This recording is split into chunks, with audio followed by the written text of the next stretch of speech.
Hello students, नमस्कार। Chemistry की online class में आप सब बच्चों का हार्दिक स्वागत है। हम जो बात कर रहे थे वो बात कर रहे थे चैप्टर सेकंड। उस चैप्टर का नाम था भाई सॉल्यूशन। पहले मैं पिछले वाले लेक्चर का थोड़ा सा रिवाइज कर देता हूँ, उसके बाद हम आगे वाले टॉपिक की तरफ डिस्कस करेंगे। हमने कहा था कि विलयन जो है एक पदार्थों का मिश्रण है, और मिश्रण भी बताया था हमने समांगी मिश्रण।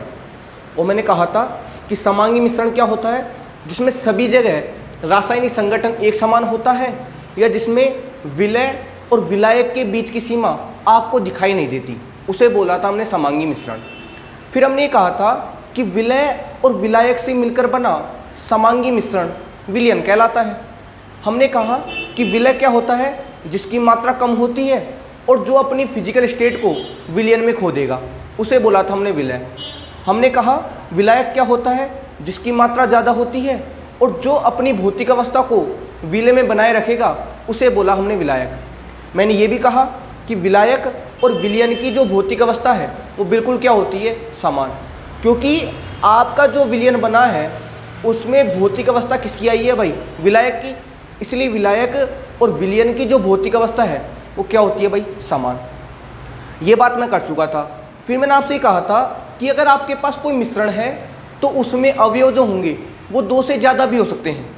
अगर अवयव आपके पास दो है, मतलब एक तो सोल्यूट है और एक सोलवेंट है, उसे बोला आपने बाइनरी सॉल्यूशन। उसे हिंदी में बोलते हैं हम द्विअंगी विलयन। मैंने आपसे ये कहा अगर आप पदार्थों की मात्रा बढ़ा रहे हो तो आप सोल्यूट की मात्रा बढ़ा रहे हो, सोलवेंट हमेशा चेंज नहीं होगा। यानी मान लो आपके पास मिश्रण में 3 अवयव है तो उसमें 2 तो विलय के होंगे और 1 विलायक का होगा, उसे बोला अपने त्रिअंगी। फिर और बढ़ाएंगे चतुरंगी, उससे हमको मतलब नहीं है, क्योंकि हमको जो विलयन में जो विलयन पढ़ना है वो विलयन था अपने पास बाइनरी सॉल्यूशन। ठीक है।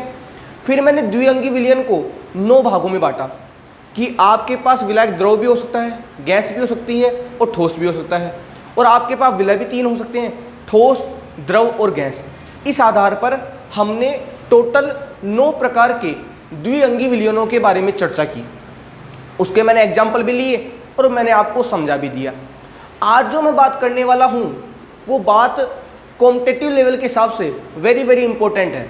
और आज जो हम बात करेंगे वो बात करेंगे भाई थर्मोडाइनमिक्स की। किसकी बात करेंगे, हम बात करेंगे थर्मोडाइनमिक्स ऑफ सॉल्यूशन।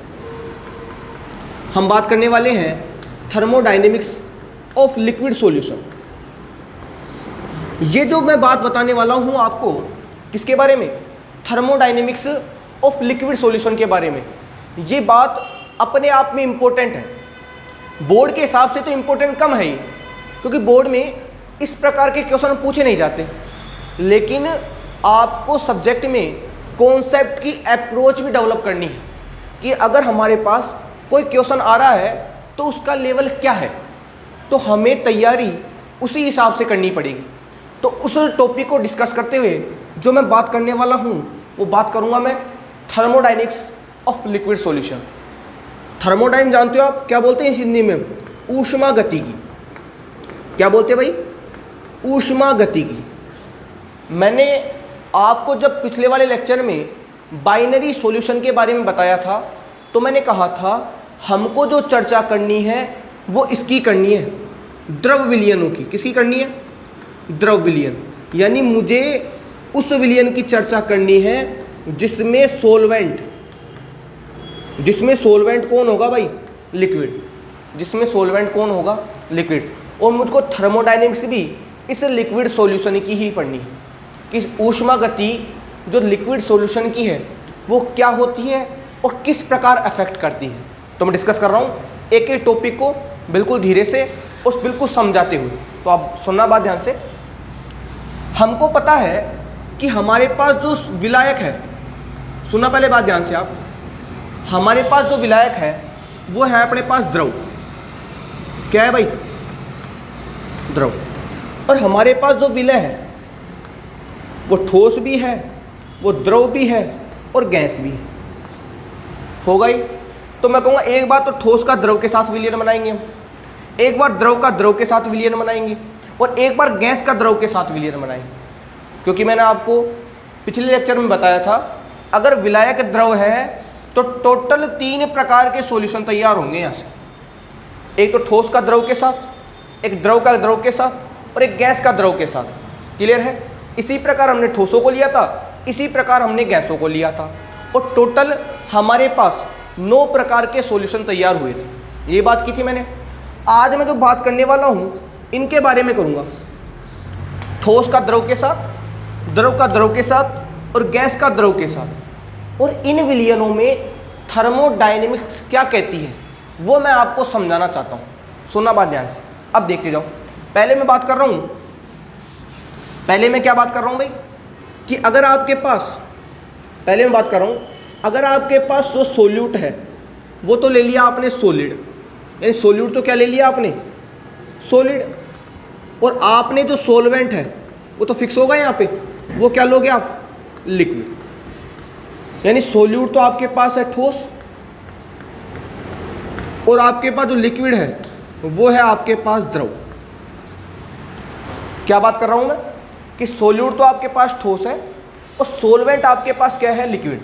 और इससे जो सॉल्यूशन बनेगा भाई, आप जानते हो सोल्यूट और सोलवेंट आपस में मिलकर किसका निर्माण करते हैं भाई, सॉल्यूशन का। जानते हो इस चीज़ को, सॉल्यूशन का निर्माण करते हैं। और मैंने आपसे कहा था कि जो विलयन की जो भौतिक अवस्था है, क्योंकि विलय तो अपनी भौतिक अवस्था को विलयन में खो देगा और जो विलायक है वो अपनी भौतिक अवस्था को विलयन में बनाए रखेगा। तो बताओ आपके विलयन की जो भौतिक अवस्था है, बताओ वो लिक्विड होगी या सॉलिड होगी, क्योंकि इसने तो अपनी भौतिक अवस्था को खो दिया और इसने अपनी भौतिक अवस्था को बनाए रखा। तो ये भौतिक अवस्था में कैसा था, लिक्विड। तो बताओ आपका जो सॉल्यूशन होगा वो भी कैसा होगा भाई, लिक्विड होगा कि नहीं होगा, क्योंकि सोल्यूट तो आपका सॉलिड था, सोलवेंट आपका लिक्विड था। तो मैंने कहा था कि विलयन और विलायक की जो भौतिक अवस्था होती है वो बिल्कुल क्या होती है, समान।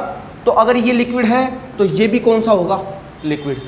यहाँ तक की बात तो आपको समझ में आ गई होगी, क्योंकि मैंने कहा था विलय वे होते हैं जो अपनी भौतिक अवस्था को विलयन में खो देते हैं, विलायक वे होते हैं जो अपनी भौतिक अवस्था को बनाए रखते हैं।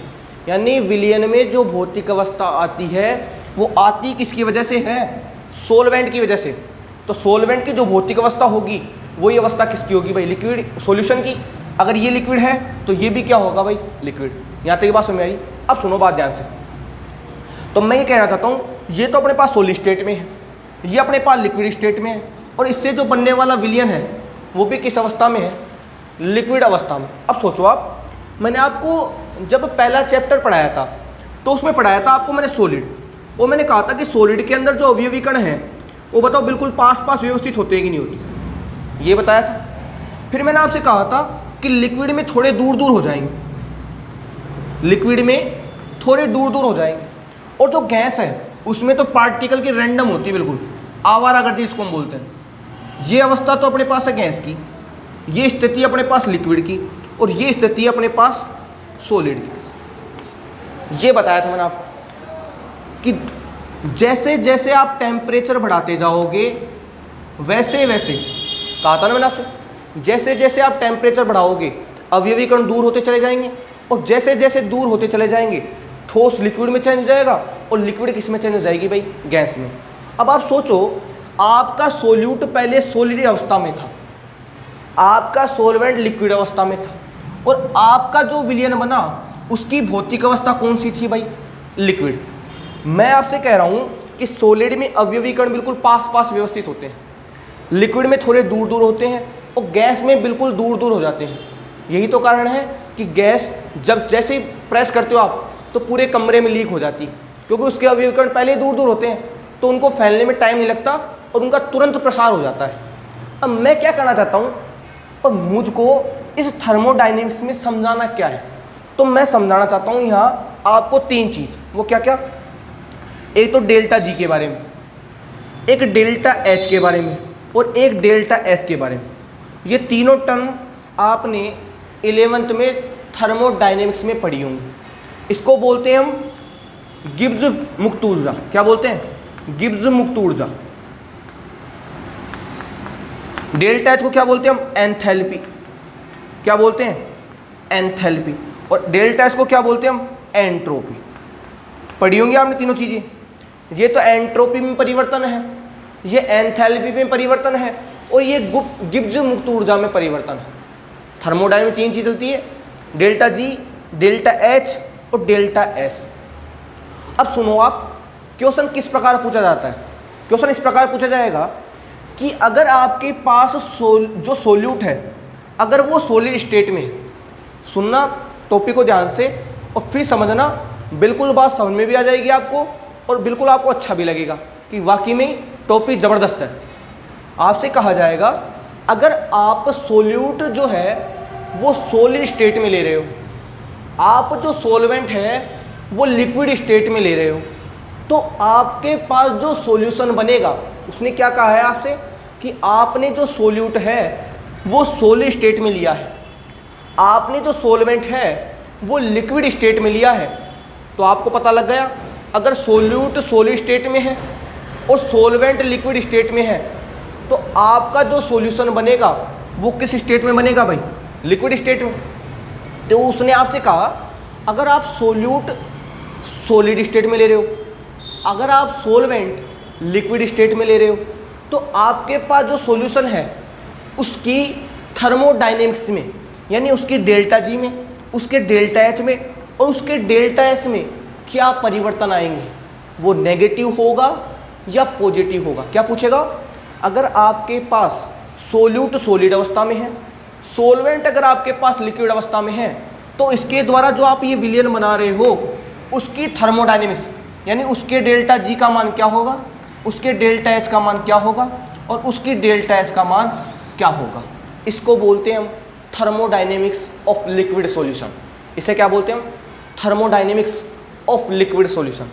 यानी उसने आपसे क्या कहा, अगर आप विलय ठोस अवस्था में ले रहे हो, उस ठोस अवस्था वाले विलय को अगर आप द्रवित अवस्था वाले विलायक में घोल रहे हो, तो उससे जो विलयन बनने जा रहा है उसकी गिब्स मुक्त ऊर्जा में, उसकी एंथैल्पी में और उसकी एंट्रोपी में किस प्रकार का चेंज आएगा, वो नेगेटिव होंगे या पॉजिटिव होंगे, ये पूछना चाहता है आपसे।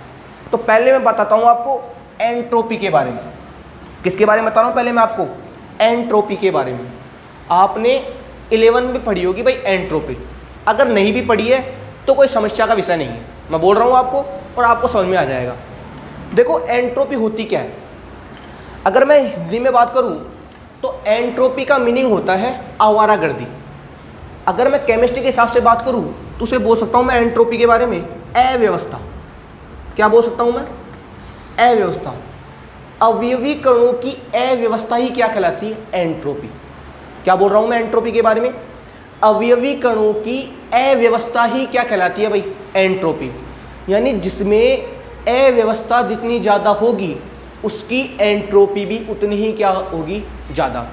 वापस सुनना बात ध्यान से, अगर आपसे कोई एंट्रोपी के बारे में पूछ रहा है तो आप कहोगे अवयवी कणों की अव्यवस्था ही क्या कहलाती है भाई, एंट्रोपी। अवयवी कणों की अव्यवस्था को ही क्या बोलते हैं हम, एंट्रोपी।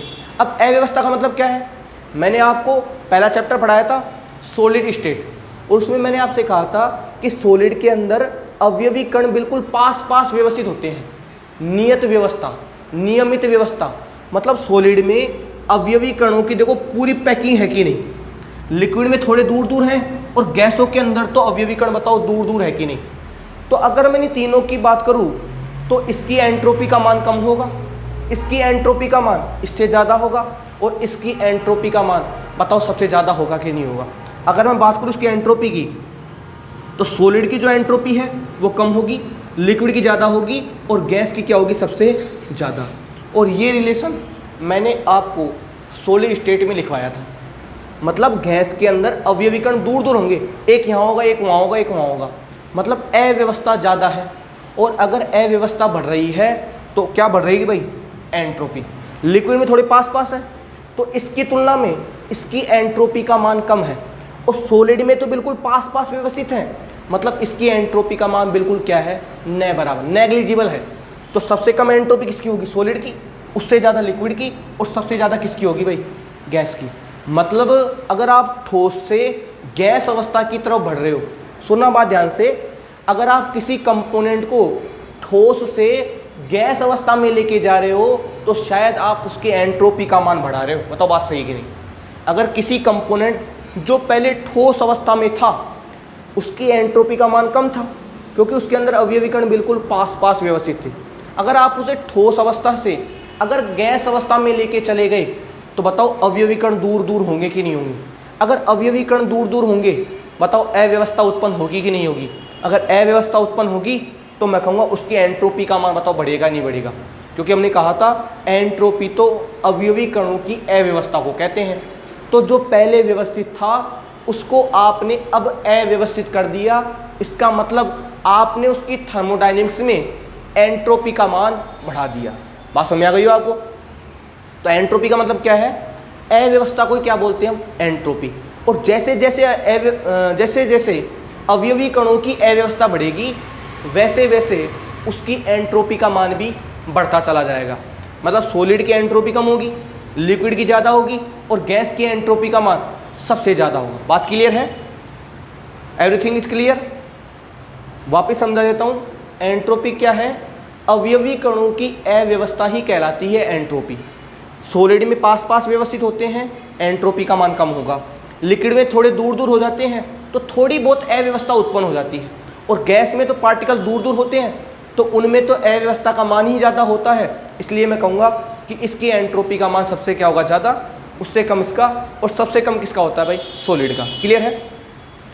अब मैं बात करूँगा डेल्टा जी के बारे में और उसके बाद बात करूँगा डेल्टा एच के बारे में। तो सुनो ध्यान से बात। ये तो मैंने आपको पहले एंट्रोपी के बारे में बता दिया, अब मैं बता रहा हूँ आपको डेल्टा जी के बारे में। देखो डेल्टा जी जो है वो कहता है दो प्रकार के होते हैं, अगर आपने पढ़े हो तो 11वीं में। ये डेल्टा जी पॉजिटिव भी होता है और डेल्टा जी नेगेटिव भी होता है। दो होते हैं डेल्टा जी, एक तो पॉजिटिव होता है और एक अपने पास होता है नेगेटिव। नेगेटिव वाले को बोलते हैं हम स्वतः प्रक्रम, स्पॉन्टेनियस। इसको बोलते हैं अस्वतः प्रक्रम।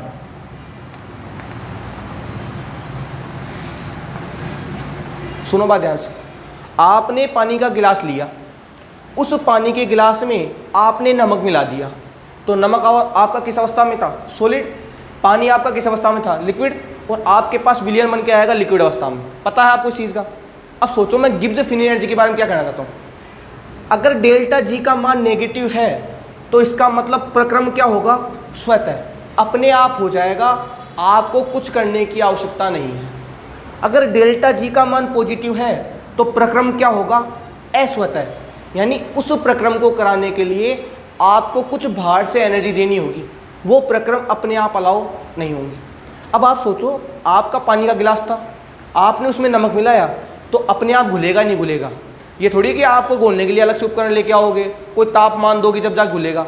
मतलब कहने का मतलब ये है कि वो जो प्रक्रम है वो अपने आप हो जाएंगे। यानी अगर आपके पास सॉलिड को लिक्विड में मिलाने पर अगर विलयन बन रहा है तो बताओ उसके लिए डेल्टा जी का मान नेगेटिव होगा कि नहीं होगा? होगा। जितने भी प्रक्रम आप केमिस्ट्री में पढ़ते हो उनके लिए डेल्टा जी का मान क्या होता है? Less than zero. क्या होता है? Less than zero. यानी जीरो से क्या होगा? कम। मतलब कहने का मतलब क्या होगा? नेगेटिव। क्योंकि अगर डेल्टा जी का मान लेस देन जीरो है तो प्रक्रम क्या होंगे? स्पॉन्टेनियस, यानी होंगे स्वतः, अपने आप हो जाएंगे, उनको कोई बाहर से एनर्जी देने की आपको आवश्यकता नहीं है। क्लियर है? अब रह गया अपने पास एंथैल्पी। अब क्या रह गया अपने पास? एंथैल्पी। एंथैल्पी भी दो होती है, एक तो डेल्टा एच पॉजिटिव और एक होती है डेल्टा एच नेगेटिव। इसको तो बोलते हैं हम क्या? एंडोथर्मिक। पढ़ा है ना आपने ये तो? ऊष्मा शोषी, क्या बोलते हैं इसे हम? ऊष्मा शोषी प्रक्रम। ये तो खूब पढ़े होंगे आपने 11वीं क्लास में। इसे बोलते हैं हम ऊष्मा क्षेपी,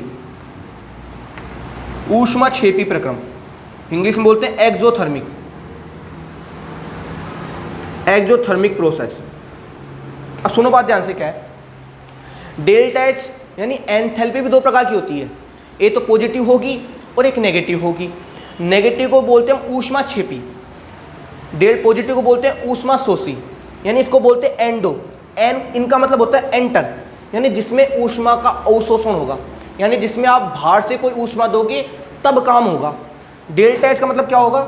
जिसमें अभिक्रिया हुई और अपने आप उस अभिक्रिया में से क्या बाहर निकल जाएगी? एनर्जी। सोचो डेल्टा एच का मान नेगेटिव आ रहा है तो प्रक्रम स्टेबल होगा। क्यों स्टेबल होगा? डेल्टा एच नेगेटिव का मान क्या है? एक्जोथर्मिक। एक्जो का मतलब क्या होता है? बाहर निकलना। किसका बाहर निकलना? ऊष्मा का, या मैं कहूँगा एनर्जी का। अगर कोई प्रक्रम एक्जोथर्मिक है तो इसका मतलब उसमें से एनर्जी बाहर निकलेगी। अगर किसी प्रक्रम में से एनर्जी बाहर निकलेगी तो बताओ उस सिस्टम की एनर्जी कम होगी कि नहीं होगी? भाई ये थोड़ा थर्मोडायनेमिक्स का पोर्शन है, तो आपको थोड़ा समझना चाहिए कि अगर डेल्टा एच का मान नेगेटिव है मतलब वहाँ से एनर्जी बाहर निकलेगी। अब एनर्जी कहाँ से बाहर निकलेगी भाई? सिस्टम से। तो मैं कहूँगा जैसे मान लो आपके पास ये सिस्टम था, थोड़ा आप विजुलाइज करना इस चीज़ को। अगर आपके पास ये सिस्टम था, अगर इस सिस्टम में से एनर्जी बाहर निकल रही है तो बताओ सिस्टम की एनर्जी कम होगी कि नहीं होगी? मान लो पहले आपके सिस्टम में 10 किलो जूल एनर्जी थी, अगर प्रक्रम वो एक्जोथर्मिक है तो मान लो उसमें से 5 किलो जूल एनर्जी बाहर निकल गई, तो बताओ यहाँ पे 5 बची नहीं बची, मतलब एनर्जी का मान क्या हो गया? कम। और आप जानते हो एनर्जी और स्टेबिलिटी में संबंध बताओ उल्टा होता ही नहीं होता। जिसकी एनर्जी ज़्यादा होगी उसकी स्टेबिलिटी कम होगी, और जिसकी एनर्जी कम होगी उसकी स्टेबिलिटी क्या होगी? ज़्यादा। मतलब पहले आपके प्रक्रम में 10 किलो जूल एनर्जी थी, मतलब उसके स्थायित्व क्या था? कम। जैसे ही प्रक्रम एक्जोथर्मिक हुआ उसमें से एनर्जी बाहर निकल गई, और जैसे ही एनर्जी बाहर निकलेगी बताओ ऊर्जा का मान कम होगा कि नहीं होगा? अगर ऊर्जा का मान कम होगा बताओ प्रक्रम की स्टेबिलिटी बढ़ेगी नहीं बढ़ेगी? और मैंने कहा है अगर कोई प्रक्रम स्थायी है बताओ वो स्थायी की तरफ बढ़ेगा नहीं बढ़ेगा? तो अगर कोई भी अभिक्रिया संपन्न हो रही है मतलब उसका डेल्टा एच का मान नेगेटिव भी हो सकता है और उसका पॉजिटिव भी हो सकता है। नेगेटिव का मतलब तो क्या होगा? ऊर्जा बाहर निकली है। पॉजिटिव का मतलब क्या होगा? ऊष्मा का अवशोषण हुआ है। यानी एंड का मतलब क्या होता है? एंटर, और एक्स का मतलब क्या होता है? एग्जिट, यानी बाहर जाना। क्लियर है? ये था थर्मोडायनेमिक रिलेशन। अब मैं समझाना चाहता हूँ इसके ऊपर कि उसके ऊपर थर्मोडायनेमिक रिलेशन का क्या प्रभाव पड़ता है। तो पहले आप वापस सुन लेना ध्यान से। थर्मोडायनेमिक्स में हमें 3 चीज़ें पढ़नी है, डेल्टा जी, डेल्टा एच और डेल्टा एस। सबसे पहले बात की थी मैंने एंट्रोपी की। मैंने कहा अवयवी कणों की अव्यवस्था क्या कहलाती है? एंट्रोपी। जितने अवयवी कण दूर दूर व्यवस्थित होंगे उसकी एंट्रोपी उतनी ही क्या होगी? ज़्यादा। मतलब सॉलिड के अंदर अवयवी कण बिल्कुल पास पास व्यवस्थित होते हैं, कोई अव्यवस्था नहीं होती तो एंट्रोपी का मान कम होगा। लिक्विड में थोड़े दूर दूर हो जाते हैं तो एंट्रोपी थोड़ी सी बढ़ेगी, और गैस के अंदर तो अवयवी कण ज़्यादा ही दूर हो जाते हैं तो वहाँ पर तो एंट्रोपी का मान सबसे ज़्यादा होगा। तो मैं कहता हूँ कि गैस के अंदर एंट्रोपी ज़्यादा होगी, लिक्विड में कम होगी, और सॉलिड में एंट्रोपी सबसे कम होगी। फिर मैंने बात की डेल्टा जी के बारे में। मैंने कहा था डेल्टा जी का मान भी पॉजिटिव भी हो सकता है और नेगेटिव भी हो सकता है। अगर नेगेटिव है तो प्रक्रम स्वतः होगा, और 90% जो प्रक्रम है वो अपने आप हो जाते हैं, उसके लिए आपको दिमाग लगाने की आवश्यकता नहीं है। यानी वे प्रक्रम जिनको कराने के लिए कोई बाहर से ऊर्जा की आवश्यकता नहीं होती उसे बोलते हैं हम स्वतः प्रक्रम। और 90% सबके लिए डेल्टा जी का मान लेस देन क्या होता है भाई? 0, यानी नेगेटिव होगा। फिर मैंने बताया आपको एंथैल्पी के बारे में कि एंथैल्पी भी 2 प्रकार की होती है। पॉजिटिव उसे बोलते हैं ऊष्मा शोषी, या इंग्लिश में बोलते हैं एंडोथर्मिक, यानी जो ऊष्मा का अवशोषण करेगा। और एक होगा डेल्टा एच नेगेटिव, यानी जिसमें ऊष्मा क्या निकलेगी? बाहर। जैसे ऊष्मा बाहर निकलेगी सिस्टम की एनर्जी कम होगी और उसकी स्टेबिलिटी क्या हो जाएगी? ज़्यादा। तो हम तो यही चाहेंगे कि प्रक्रम कैसा होना चाहिए भाई? ऊष्मा क्षेपी, ना कि ऊष्मा शोषी। यही कारण है आपने चैप्टर पढ़ा होगा 11th के अंदर, उस चैप्टर का नाम था केमिकल बॉन्डिंग, रासायनिक बंधन। और आप कहते हो जब कभी 2 एटम, सुनना बात ध्यान से और बात समझने वाली है, जब कभी 2 एटम पास पास आते हैं, मान लो एक तो आपके पास ये कार्बन है, यहाँ ले लो, एक तो आपके पास ये कार्बन है और एक आपके पास ये हाइड्रोजन है। जब ये दोनों एटम पास पास आएंगे तो 1 इलेक्ट्रॉन तो ये देगा और 1 इलेक्ट्रॉन ये देगा, और बताओ ये आपस में बंध का निर्माण करेंगे नहीं करेंगे? और जब ये बंध का निर्माण करते हैं तो इस स्थिति में ऊर्जा यहाँ से क्या निकलती है? बाहर। अगर ऊर्जा बाहर निकलेगी तो डेल्टा एच का मान क्या हो जाएगा? नेगेटिव। बताओ बंध का स्थायित्व तो बढ़ेगा नहीं बढ़ेगा? क्योंकि बंध में जब बंध बना तो उसमें से ऊर्जा बाहर निकली, और जैसे ऊर्जा बाहर निकली तो सिस्टम की एनर्जी कम हो गई, बताओ उसका स्थायित्व तो बढ़ेगा नहीं बढ़ेगा? यही कारण है रासायनिक बंध क्यों बनते हैं, क्योंकि उनके लिए डेल्टा एच का मान क्या होता है? नेगेटिव। और जिन प्रक्रम के लिए डेल्टा एच का मान नेगेटिव होगा, बताओ वो स्टेबल होंगे कि नहीं होंगे? सीधी बात है। तो यहाँ तक की बात तो शायद आपको समझ में आ गई होगी कि मैं थर्मोडायनेमिक्स से एक्सप्लेन क्या करना चाहता हूँ। तो इस इतने बड़े लेक्चर में मैंने आपको अभी तक यही समझाया है कि थर्मोडायनेमिक्स जो है वो सॉलिड को किस प्रकार अफेक्ट करेगी। अब नेक्स्ट वाले लेक्चर में जो मैं बात करने वाला था वो तो मैंने बात की नहीं। मैंने तो अभी तक आपको ये सिखाया है कि एंथैल्पी क्या होती है, एंट्रोपी क्या होती है और गिब्स फ्री एनर्जी क्या होती है। अगले वाले लेक्चर में मैं आपको एक क्वेश्चन देके जा रहा हूँ, उस क्वेश्चन का आप थोड़ा आंसर सोचना। क्या आंसर है देखो, अगर मान लो मैं आपसे ये कहूँ, सोचना और मेरे को बताना आप, ये आपके पास सोल्यूट था, ये आपके पास सोलवेंट था और उससे बन गया भाई सॉल्यूशन। ये किस स्टेट में था भाई? सॉलिड स्टेट में। ये था भाई लिक्विड स्टेट में, और विलियन बना वो भी किस स्टेट में था? लिक्विड में। तो आपके पास जो विलियन बना है उसके डेल्टा एस का मान क्या होगा भाई? आपके पास सोल्यूट सॉलिड स्टेट में था, सोलवेंट लिक्विड स्टेट में था, और आपका जो सॉल्यूशन बना है लिक्विड स्टेट में उसकी एंट्रोपी में चेंज क्या आएगा? मैं लिख रहा हूँ आंसर, बताना आप। डेल्टा एस का मान पॉजिटिव होगा, डेल्टा एस का मान नेगेटिव होगा, सी डेल्टा एस का मान 0 होगा, या डी नन ऑफ दिस, इनमें से कोई नहीं। यह आपको बताना है। अगर आपने सोल्यूट सॉलिड लिया है, सोलवेंट लिक्विड लिया है और आपके पास जो सॉल्यूशन बन रहा है उसके डेल्टा एस का मान क्या होगा? पॉजिटिव होगा, नेगेटिव होगा, 0 होगा, या इनमें से कोई नहीं। ये आपके लिए नेक्स्ट लेक्चर के लिए क्वेश्चन है, आप प्लीज़ बताइएगा मुझे, व्हाट्सएप पे सेंड कीजिएगा इसका आंसर। जब तक लिए धन्यवाद। अगले लेक्चर में चर्चा करेंगे हम थर्मोडायनेमिक्स के बारे में, तो अपने आप में इंटरेस्टिंग टॉपिक है। धन्यवाद।